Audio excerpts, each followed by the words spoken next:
हरे हरे हरे राम राम राम हरे हरे। श्री श्रीमद् भागवतम तृतीय स्कंद तृतीय अध्याय चल रहा है हमारा।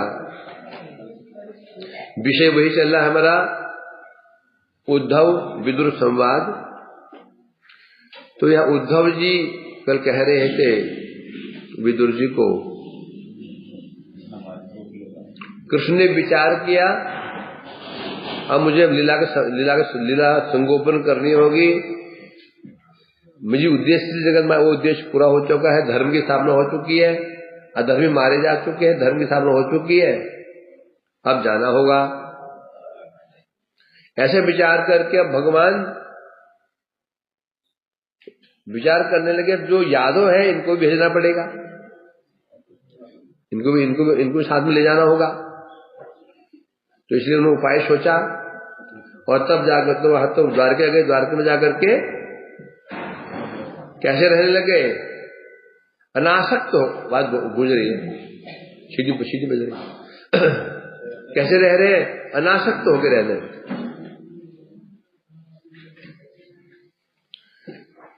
द्वारवत्याम असक्त सांख्य आस्थित। कृष्ण द्वारका में गए पर वैराग्यपूर्ण अनासक्त होकर वहां निवास करने लगे।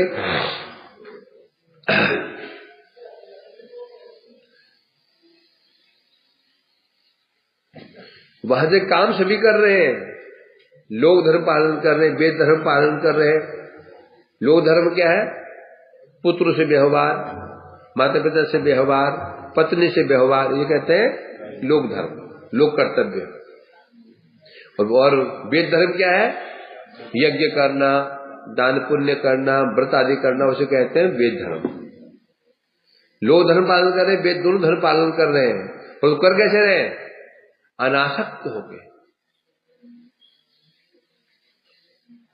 एक संत, साधु संत भी, सिद्ध पुरुष भी करता है जगत में आकर के, वो भी लोक धर्म पालन करता है, परिवार होता है, बच्चे होते हैं, पालन पोषण करता है, लिखाता पढ़ाता, सब कुछ करता है उनके लिए है। वो कैसे करते हैं, अनासक्त होके, आसक्त वो नहीं करते हैं। और परंतु जो भक्त नहीं है वो कैसे करता है, आसक्त होकर करता है।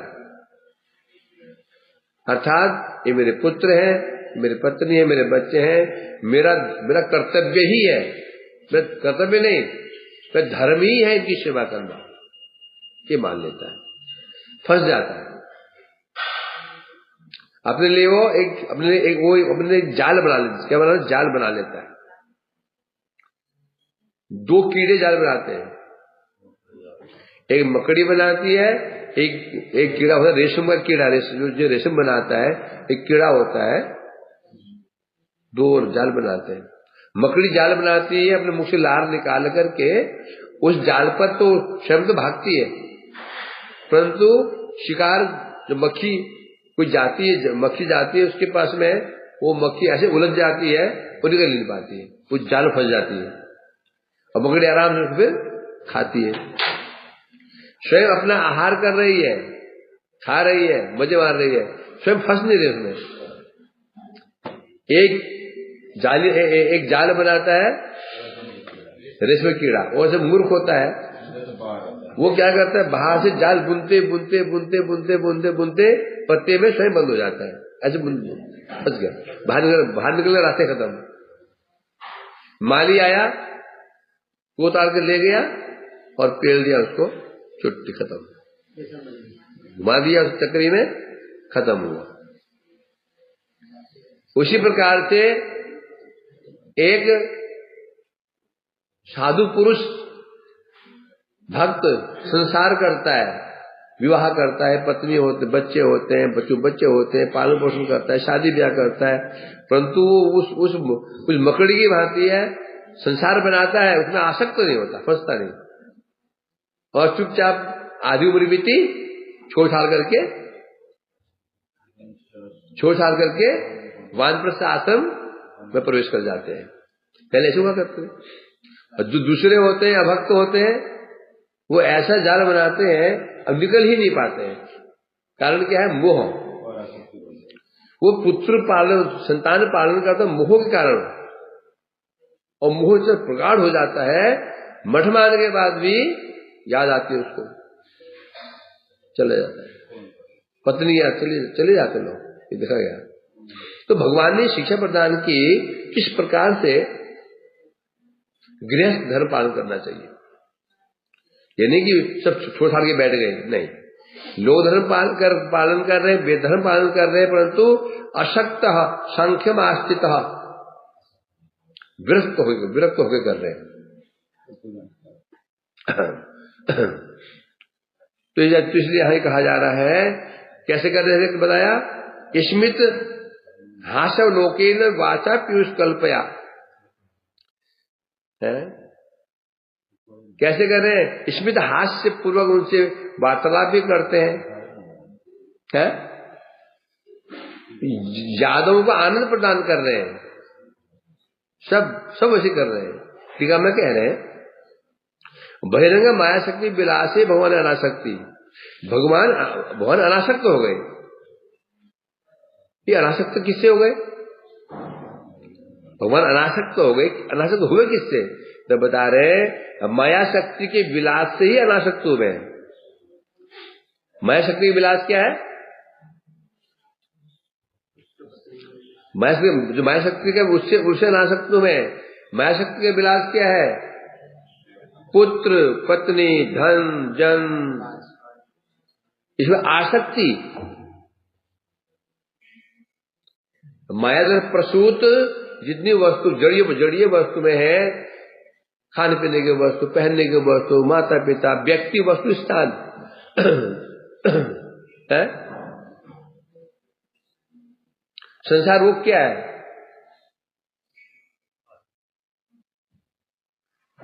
संसार बदन रोग है, संसार व्याधि है, क्या है? क्या है संसार व्याधि? क्या है बोला? भवरोगम, भवरोग की औषधि है, भव औषधि नाम च। भवरोग क्या है? विनय जी, भवरोग क्या है? आसक्ति। कितने प्रकार की होती है? आसक्ति कितने प्रकार की होती है बताओ, नहीं तो गाल में मार पड़ेगी खींच करके जोर से, मैं मारता हूं। आसक्ति कितने प्रकार की होती है?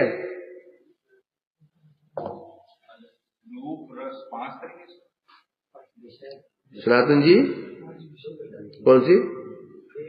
यस, बताओ, 40 उनके नाम की।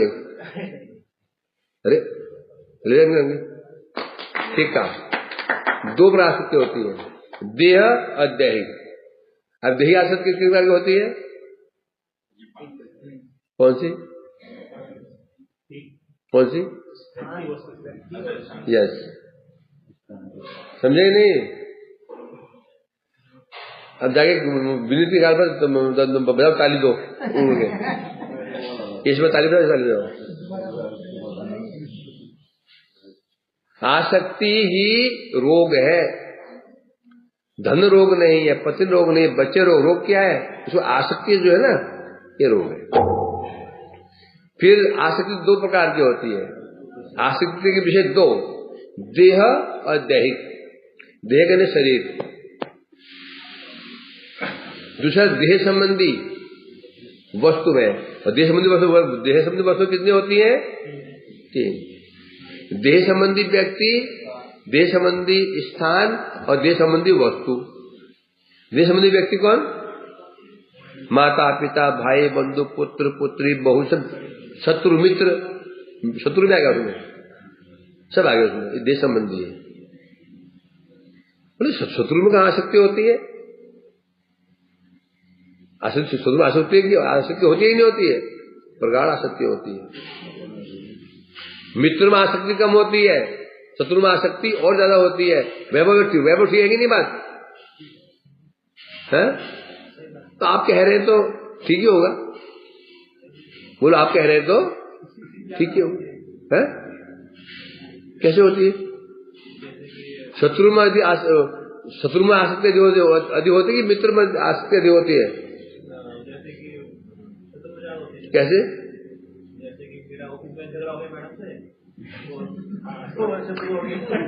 मैं भी तेरी बहुत मैडम हो गया है ना, इसलिए क्योंकि मित्र के प्रति आवेश, हमारा आवेश नहीं होता। मित्र की याद तो कभी कभी आती है, मित्र की याद कभी कभी आती है, और शत्रु की याद हमें हमेशा बनी रहती है।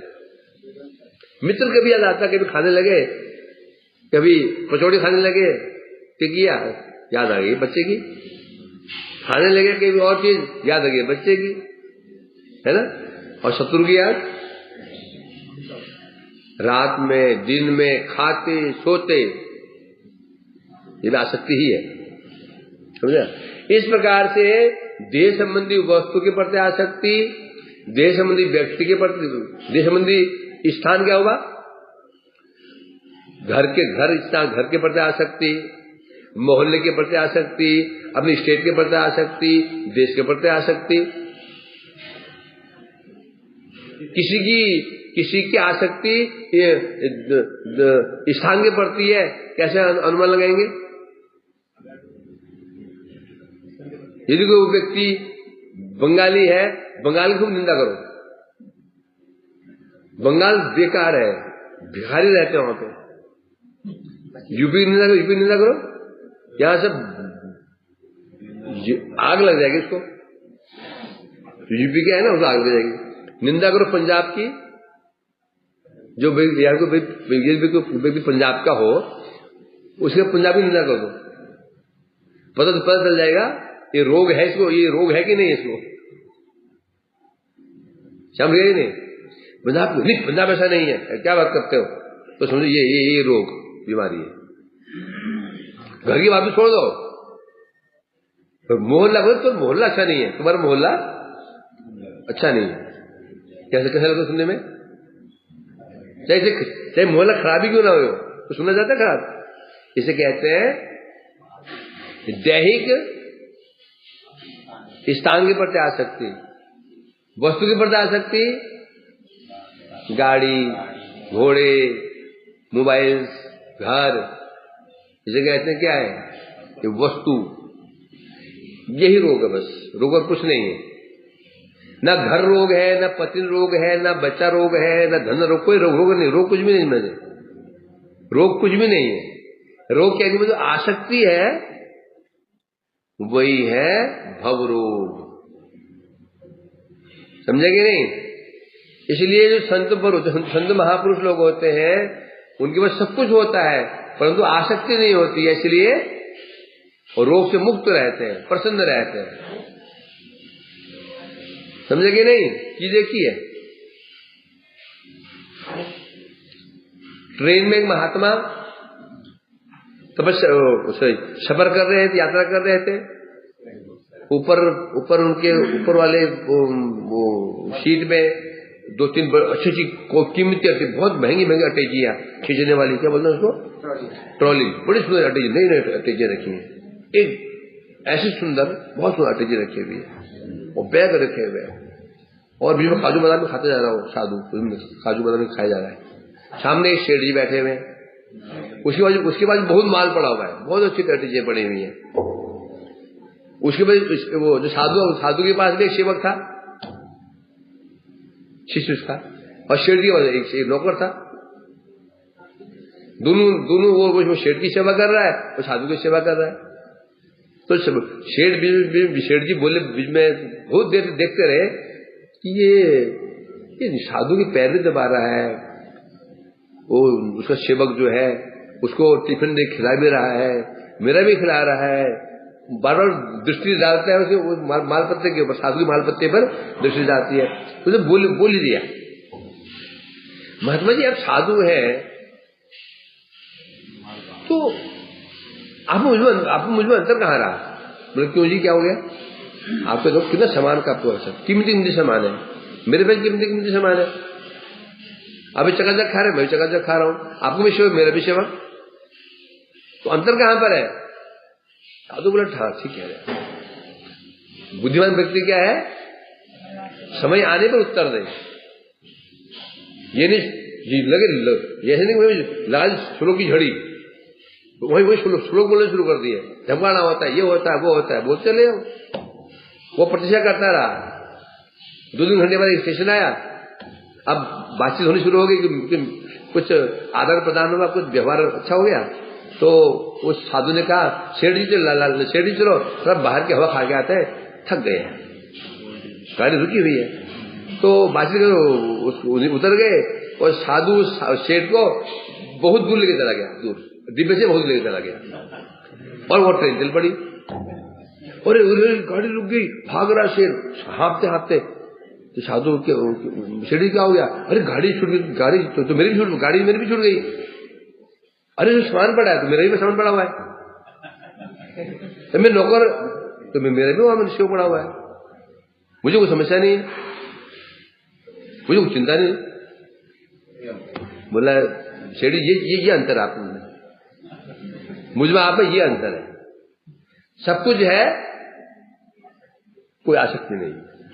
अब आप मेरा सेवक, मुझे पता है वो सीधे मंदिर ले जाएगा इसको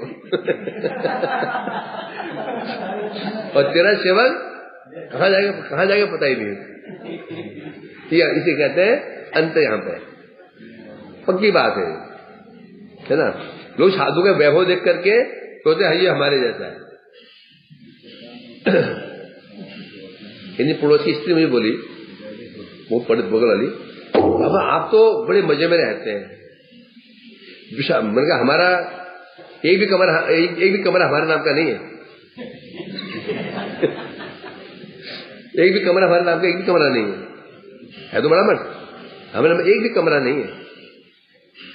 तो किसी संस्था के नाम पे हमारा एक भी कमरा नहीं है। जब जाएंगे ना एक बैग ही लेके जाएंगे यहाँ से ऐसा होगा।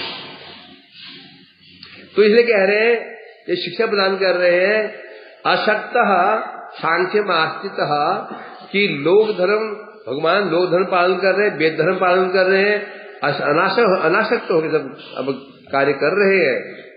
अब हाँ, तो अनासक्ति किससे है? हमारी अनासक्ति किससे होती है?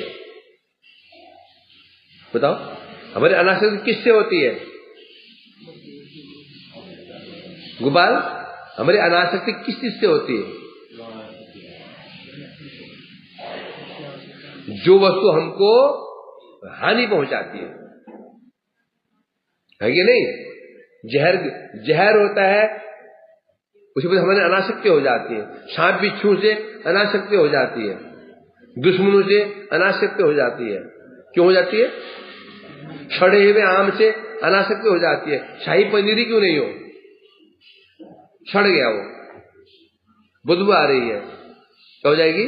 अनासक्ति। तात्पर्य सीधा है, अनासक्ति मतलब ये होता है जो वस्तु हमारे हानिकारक हो जाती है, मुझे अनासक्ति हो जाती है। अब यहां कह रहे हैं भगवान की अनासक्ति किससे हुई है? अब जगत में अनासक्ति किससे होगी? माया से। जो वस्तु माया से उत्पन्न हुई है ना, जो वस्तु माया से उत्पन्न हुई है, और माया कैसी है? माया कैसी है? जड़ वस्तु है। उत्पन्न वस्तु कैसी होंगी? जड़, है ना। तो माया, जब माया ही निकृष्ट है, वस्तु कैसे होंगी?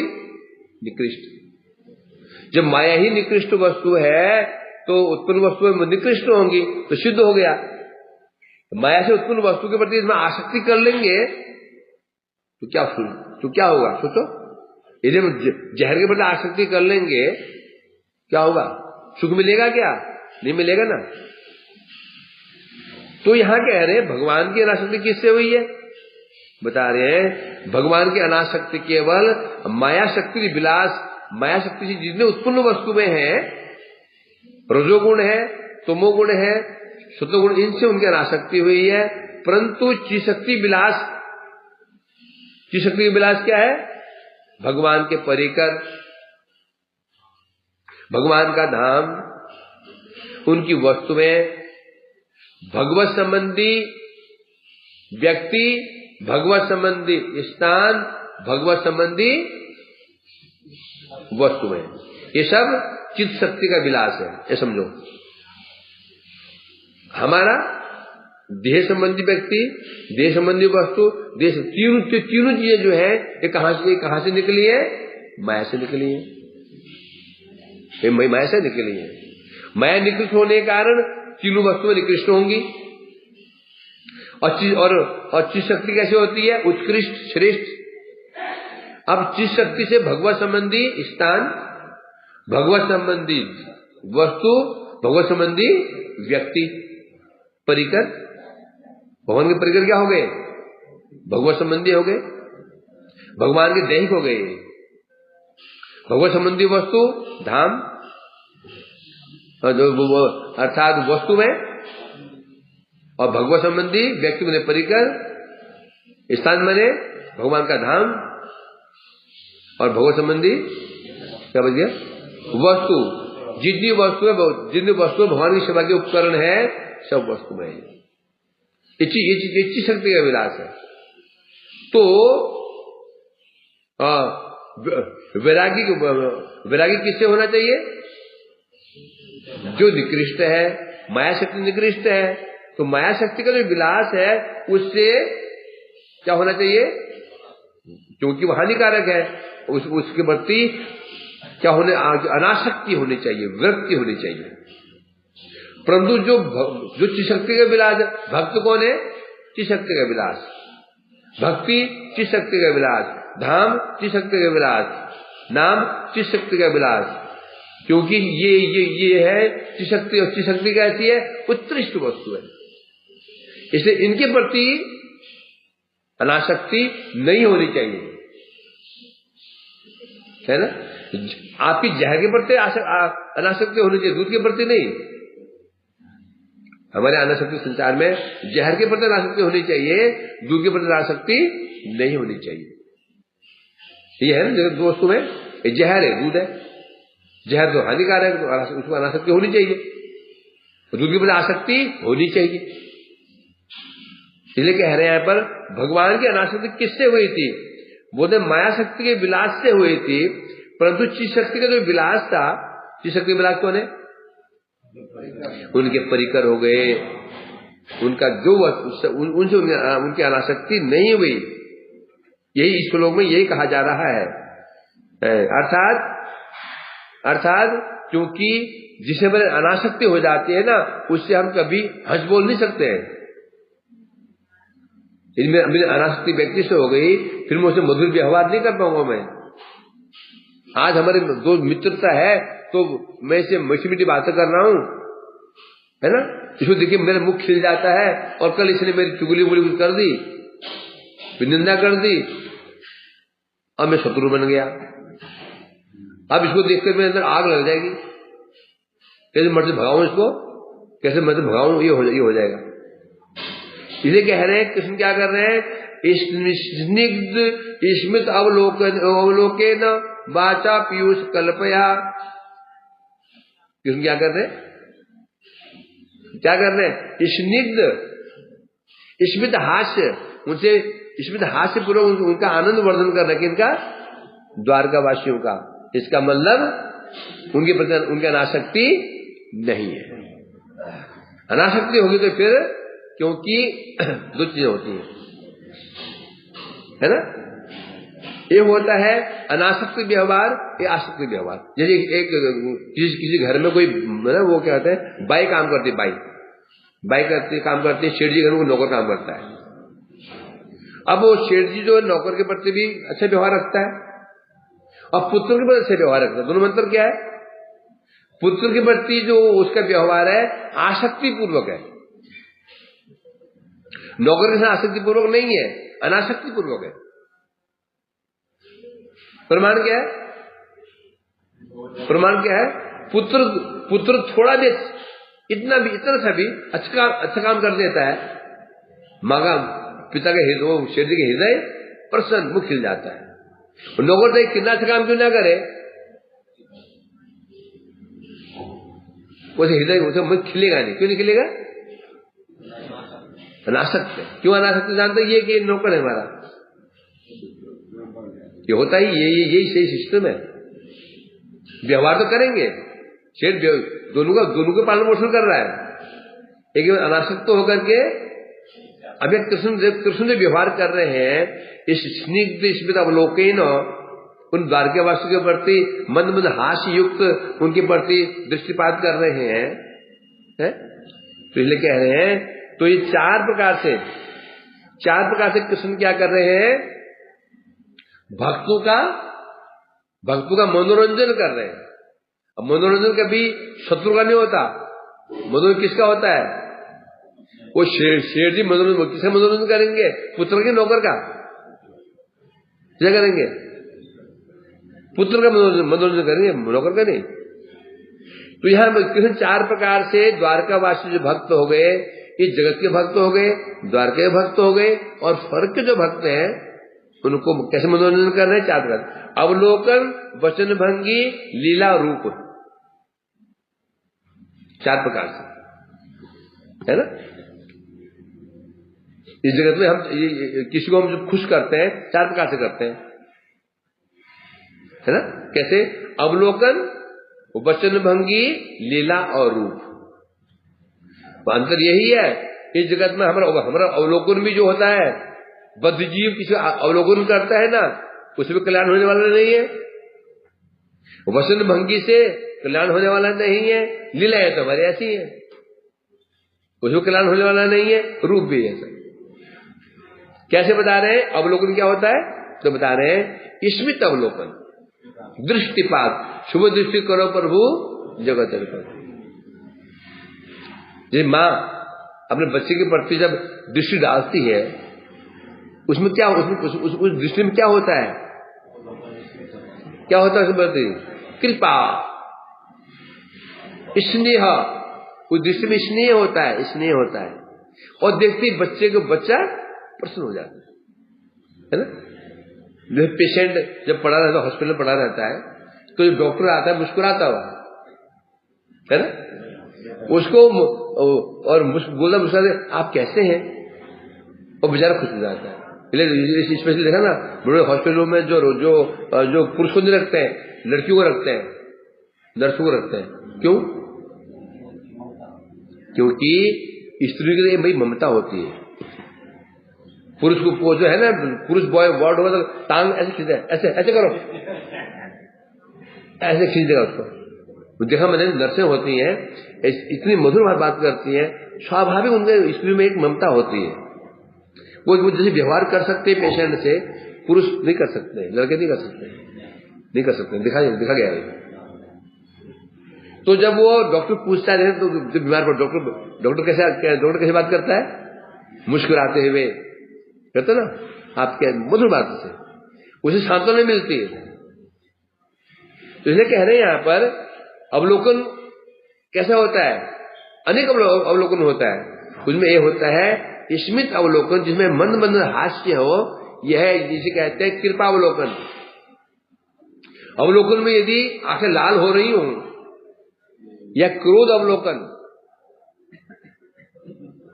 देखते आदमी कांप जाता है। मैंने ऐसे आंखें की ना, ऐसे अवलोकन किया, झट करके शांत होकर बैठ गया। कहां गया गोविंद? तो नहीं बैठा। तो इसलिए अवलोकन में बड़ा महत्व होता है। तो कृष्ण क्या कर रहे हैं यहां पर? भगवान क्या करते हैं? अवलोकन। और भगवान अवलोकन कैसा है? मधु अवलोकन। श्याम अंशी मधुर्यस्य यश मधु कैशोर अद्भुतम क्रीड़ा यश मधुनि यश मधु एकादश क्रिया माधुर्य विलोकनांग वचसा भंगी ये दिए बपू रूप मध्वत भूषणादि च मधु व्यामोहे कंगना। भगवान का कैसा है? श्यामं श्री यश मधु, जिनका श्याम वर्ण कैसा है? मधु। कैशोरम अत्यद्भुतम, उनका कैशोर स्वरूप कैशोर अवस्था कैसी है? मधु। क्रीड़ा यश मधुनी, जिनकी क्रीड़ाएं कैसी है? मधु। एकादश क्रिया, जो उनकी 11 इंद्रियों की जो क्रियाएं हैं सब मधु। माधवी विलोकनांग, जिनका अवलोकन भी क्या है? मधु। वचसा भंगी यदि मधु, जिनकी वचन भंगी कैसी है? मधु। रूपम मध्वता, रूप कैसा है? मधु। अतः भूषणादि च मधु, मधु व्यामोहित कंगन। जगत में हमारे एक मधु हमको मुग्ध कर देता है। कोई व्यक्ति सुंदर नहीं है तो गुण उसके अंदर नहीं है, बस मधुर बातें करता है ना, हमको मुंह पड़ जाते हैं। दो मीठी मीठी बातें क्या कर दी है? बेटा तू घर छोड़ के क्यों आ गया? कहाँ फंस गया आकर के? बेटा आशीर्वाद घुमाते हुए है। मैया की याद नहीं आती क्या? ऐसे बोला, हाँ बस ठीक है। और बना ले धर्म छुट्टी हो गई। कई हो जाए ऐसे, तो ऐसी मीठी मीठी बातें की बस। तो इसी पर बता रहे हैं यहाँ पर, जगत में एक ही मधु हमको मुझे, और कृष्ण में क्या है? मधु ही मधु है। इतने सारे मधु जहां मिल जाए, बचना मधु की दुकान है ना? एक मिठाई की दुकान, वेराइटीज। कृष्ण कौन है?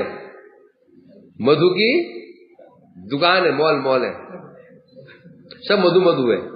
रूप मधु, श्याम वर्ण मधु, विलोकन मधु, बोलने की भंगी मधु, भूषण मधु, रूप मधु। इतने मधु जहां मिल जाए, जिसको मिल जाए, व्यामोहित कंगना। ऐसे कौन बहादुर है जो इसे बच जाएगा? तो इसे कह रहे चार अवलोकन, चार मधु, अवलोकन, वचन भंगी, लीला, रूप।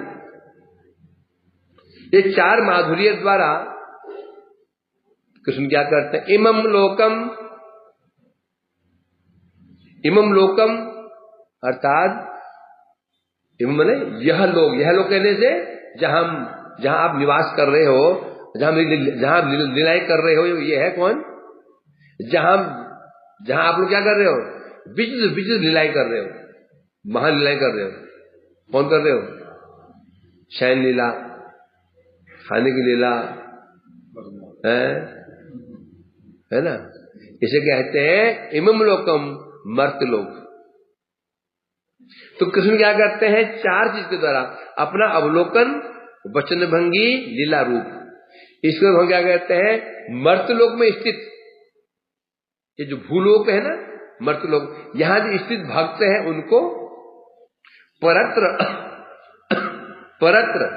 परत्र कहने से देवलोक, जो भक्त देवलोक में है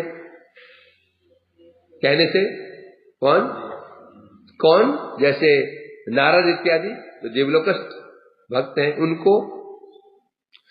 और स्पेशली उनमें भी फिर विशेष रूप से यादवों को, और यादवों में स्पेशली फिर जो उनकी जो स्त्रियां हैं, रानियां हैं, महिषियां, उनके साथ क्रीड़ा करते हैं। कृष्ण कैसे करते हैं? किस प्रकार से उन्हें आनंद प्रदान कर रहे हैं? पहले तो मर्त्यलोक में जो भक्त लोग हैं, अपना अवलोकन के द्वारा, अपना रूप के द्वारा, अपना वचन भंगी के द्वारा उन्हें आनंद प्रदान करते हैं। फिर स्वर्ग लोक का जो देव भक्त लोग, उनका आनंद, उन्हें आनंद प्रदान कर रहे हैं। फिर यादवों का आकर, यादव में जो गोपी जो स्त्रियां हैं, महिषियां है, तो इससे क्या सिद्ध हो जाता है? आसक्ति आधिक्य दिखाना है लोग, ये सिद्ध हो जाता है भगवान बहुत आसक्त है। क्या इतनी आसक्ति है, सीधी बात है ना। आसक्ति का लक्षण क्या होता है? जैसे सुनो, एक पिता का पुत्र प्रति आसक्ति है, बाजार में जाएगा ना वो, क्या कुछ लेके जाएगा? उसने 3 चीजें खरीद ली तो भी मन नहीं भरा, पैसा नहीं है। घर में लेके आता है, खिलौने भी ले आता है, ये भी ले आता है, वो भी ले आता है, ये भी ले आता है, वो भी ले आता है, नहीं कि एक चीज ले आएगा है? होता नहीं होता? बड़ी से बड़ी चीज लाने की चेष्टा करता है। क्यों? तो कारण क्या है? आसक्त है। और आसक्त तो नहीं है तो है ठीक है। हाँ भाई, ये आम आम क्यों चाहिए? गुरुजी को ले जाना है। तो ये है ना, ये ढेरी ये ले जाओ मठ मठ के लिए। क्या ये 20 रुपए किलो है? और वो क्या है? वो भाई 60 रुपए किलो है। वो 60 रुपए किलो है। अब आपको ले जाना कहाँ पे है भाई? हम ले जाएंगे मेरे बच्चों को ले जाना भाई, ये ले जाएगा 60 रुपए किलो। मंदिर के लिए कौन से 20 रुपए किलो। क्या लेगा वो? बच्चों के लिए क्या लेगा? आसक्ति वहां पर है। यदि आसक्ति भगवान में हो तो है। एक भक्त थे, तो वो एक बार वो तरबूज आने के लिए तैयार हो गए। मौसम तरबूज नहीं था, कैसे तरबूज दिख गया उसको, वो तरबूज पसंद कर लिया उसने। अभी तरबूज दाम लगाने जा रहे थे तो राजा के कुछ सेवक पहुंच गए, उन्होंने वही तरबूज पसंद कर लिया। अब बोलता मैं लूंगा। तो उसने कहा भाई दाम बोलो। राज सेवक ने कहा उसको दाम लगे 1 रुपया था, उसने कहा हम 10 रुपये दे देंगे। तो सेवक जो भक्त था उसने कहा मैं 20 दे दूंगा, मैं 40 दे दूंगा, 100 दे दूंगा, हो तो 500 बात चलेगी। अब राजा सेवक ने विचार किया यदि हम 500 में लेके चले भी गए ना, राजा हम फिलिप चला देगा। एक 500 में तरबूज लेकर के आए, 500 रुपये तरबूज लेकर के आए, तो हाथ जोड़े हमें तरबूज नहीं चाहिए। तो अब भक्त बोला अब मेरे को दे दो इसको, तो 500 में निकालो। 500 क्यों देंगे? अब पहले तुमने 500 रुपये कहा था ना। अरे मूर्ख, तब कहा था जब इसी बोली नहीं लगी थी। अब इसे दाम कितना हो गया? 500 रुपया। उसने और जो सामान खरीदने आया था सब कैंसिल कर दिया, वो तरबूज खरीद लिया 500 का। अब वो घर दो मंदिर में गया, और जो इंचार्ज का मैं तो तरबूज लाया कितने 500 रुपए का है ना। तो उन्होंने कुछ कहा नहीं कि वो भक्त था, भाव वो जो लेकर गया ना वो सब बहुत अच्छा भक्त था, भाव भक्त था वो। तो तरबूज रख दिया। तो उसका ये कहा उसने इतना महंगा ले आए और सामान ले आए नहीं, कैसे काम चलेगा? वो कहा उसने ऐसे बोल रहे हल्के डांटा नहीं। अगले दिन जब पुजारी अंदर गया, जो है ना पुजारी भोल अंदर गया, तरबूज खोज रहा, तरबूज क्या है, मिला ही नहीं। जब मंदिर द्वार खोला गया तरबूज अंदर पड़ा हुआ है, मगर खाया हुआ है तरबूज, काटा नहीं, ऐसे मुंह खा करके अंदर रखा हुआ है। मतलब क्या? भगवान ने स्वयं खा लिया। पर हम बोलते नहीं हम 500 महंगा है, दे लेंगे। इसे कहना आ सकती है, समझेगा नहीं? राधे से उठा डर के 500 रुपये तरबूज ले 500 रुपये का। राजा क्या करेगा? वो तुम्हारी सैलरी गई तुम्हारी, और ये देखो इसने पूरा 500 खरीद लिया उसने। इसे आसक्ति कहते हैं। आसक्ति भगवान में है, छोटी वस्तु है, उसके लिए सब कुछ, चाहे वो 10,000 देगा उसके लिए। होता ना, जब बाजार में जब बच्चा जाता है उसने अंगुली रख दी कि खिलौने के प्रति, अब खिलौना कहीं मिल दे रहा है, वहीं पर ही मिला, उसने वही पसंद कर लिया, लगा रोने, और दाम उसका वो दुकानदार भी समझ गया ये अभी इसको जरूरत है, उसने जानबूझ दाम दोगुना कर दिया। क्या करेगा आदमी? खरीद लेता है। इसे आसक्ति कहते हैं। तो इसलिए कह रहे हैं यहां पर, तो भगवान क्या कर रहे हैं? मर्त्यलोक में जो भक्त हैं, देवलोक में जो भक्त हैं, और उस पर जो यादव लोग हैं, उनमें जो उनके स्त्री है, उनके साथ क्रीड़ा कर रहे हैं। कैसे कर रहे हैं? आनंद पूर्वक कर रहे हैं। तो सिद्ध हो गया कि कृष्ण का आसक्ति कम नहीं हुई है, इनके प्रति आसक्ति, प्रचुर आसक्ति है इनके प्रति। परंतु आसक्ति कहां से हटी है? जो भक्त नहीं है भगवान के, उनसे उनकी आसक्ति हटी है। इसलिए कह रहे हैं यहां पर, कोई ना समझे भगवान भी अनासक्त हो गए, नहीं। भगवान एक वैसी वस्तु है जिनमें आसक्ति रहेगी ही रहेगी। परमात्मा अनासक्त हो सकता है, परमात्मा अनासक्त ही होता है। जज अनासक्त ही होता है, पिता अनासक्त कभी नहीं हो सकता। एक ही व्यक्ति है जो जज भी है, तो जज यदि अनासक्त नहीं हुआ कभी न्याय नहीं कर पाएगा। कर पाएगा? जज क्या होता है? अनासक्त होता है ना, कोई मोह माया नहीं होती है। और वही व्यक्ति वो जो पिता है, तो पिता आसक्त नहीं है तो पिता ही कैसा हो? और जज अनासक्त नहीं तो फिर जज ही कैसा? जज तभी जज है जब अनासक्त हो सके, और पिता तभी पिता जब आसक्त हो सके।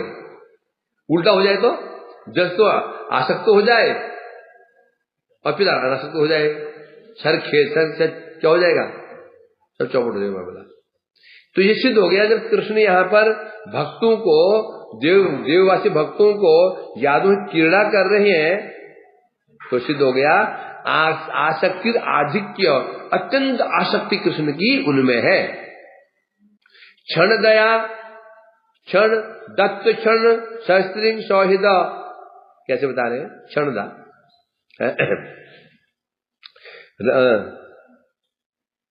क्या बता रहे हैं यहाँ पर? प्रदत्त हुआ से अवसर। स्त्री कैसी है कि स्त्री कैसी है जिन्हें कृष्ण अवसर प्रदान कर रहे हैं, उनके साथ में रति आदि विहार कर रहे हैं, अर्थात दिन के समय। क्या बता रहे हैं यहाँ पर? दिन के समय तो मर्तलोकवासी, अमरलोकवासी यादों के प्रति विहार करते हैं। दिन में किसी विहार करते हैं? दिन के समय मर्तलोक के जो भक्त हैं, अमरलोक देवलोक के जो भक्त हैं, और यादों के साथ में दिन में व्यवहार करते हैं, दिन में। परंतु जो उनकी कामनीय है, जो उनकी अपनी शक्ति स्त्री है, उनके साथ रात्रि में विहार करते हैं। तो जो उनकी स्त्रियां हैं, महिषी हैं, उनके साथ विहार कर रहे हैं। स्वर्गवासी भक्त उनके साथ विहार कर रहे हैं, मर्तलोकवासी भक्त उनके साथ विहार कर रहे हैं। और ये यादव जो सामान्य यादव हैं, उनके भ्राता बलदेव जी हैं और ये वसुदेव देवकी आदि हैं, उनके साथ विहार कर रहे हैं। तो इसलिए सिद्ध हो जाता है यहाँ पर कि जो पट्ट महिषियां जो है, रुक्मिणी आदि जो स्त्रियां हैं, वो सामान्य स्त्रियां नहीं है, भगवान की स्वरूपभूत तत्व है, चीज शक्तियां, भगवान की अपनी शक्तियां हैं, स्वरूप शक्तियां हैं। तो कृष्ण अनासक्त नहीं है। अनासक्त किसके प्रति है? अनासक्त है माया शक्ति के प्रति। माया शक्ति जो विलास है उसके प्रति अनासक्त है। अपनी चीज शक्ति है परम आसक्त है। इसको समझना होगा। समझे नहीं समझे?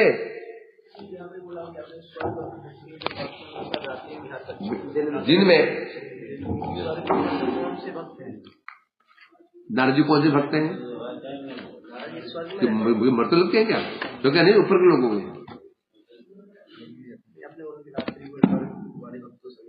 रात्रि में सुन लिया करो यार। रात्रि में जो महिषी उनसे विहार करते हैं रात्रि के अवसर पे। और क्या था? पूछेंगे बोले थे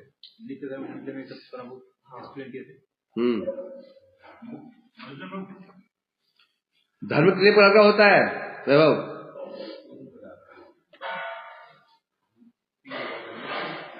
पहले सुन लिया करो। मैंने कहा धर्म कितने प्रकार का होता है? धर्म